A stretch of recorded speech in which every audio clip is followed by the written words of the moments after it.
भूतिया हवेली का रहस्य। गांव के बाहर एक पुरानी और सुनसान हवेली खड़ी थी। लोग कहते थे कि वहां जाने वाला कभी लौट कर नहीं आता।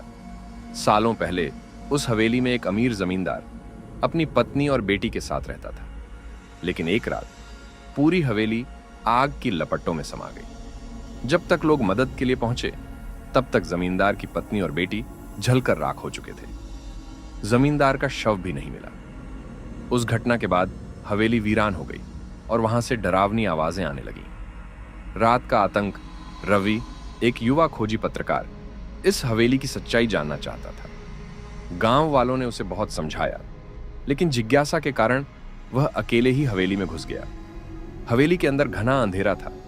दीवारों पर जले हुए हाथों के निशान थे और हर कोने से एक अजीब सी ठंडी हवा बह रही थी। अचानक उसे लगा कि कोई उसके पीछे खड़ा है। वह मुड़ा, लेकिन वहां कोई नहीं था। तभी एक दरवाजा अपने आप खुल गया और अंदर से एक धीमी मगर डरावनी हंसी की आवाज आई। रवि ने हिम्मत करके अंदर झांका। वहां एक पुराना झूला था जो अपने आप हिल रहा था।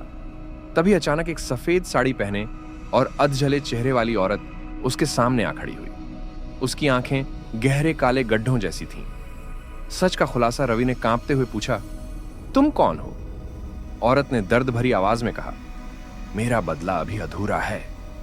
रवि को समझ में आ गया कि यह जमींदार की पत्नी की आत्मा थी, जो आज भी न्याय की तलाश में थी।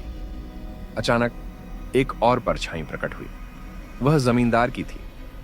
आत्मा ने रोते हुए कहा, इसी ने हमें जलाया था अपनी दौलत के लिए।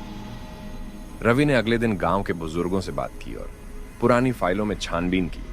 पता चला कि जमींदार ने सच में अपनी पत्नी और बेटी को हवेली में जिंदा जला दिया था ताकि वह दूसरी शादी कर सके। मगर उसी रात हवेली में आग लग गई और जमींदार खुद भी मारा गया। रवि ने यह कहानी अखबार में छापी और गांव वालों ने उस हवेली में एक मंदिर बनवा दिया। तब से वहां कोई अजीब घटना नहीं हुई, लेकिन जब भी कोई अजनबी हवेली के पास जाता है उसे अब भी ठंडी हवा और रहस्यमयी फुसफुसाहट सुनाई देती है। क्या तुम उस हवेली में जाने की हिम्मत करोगे?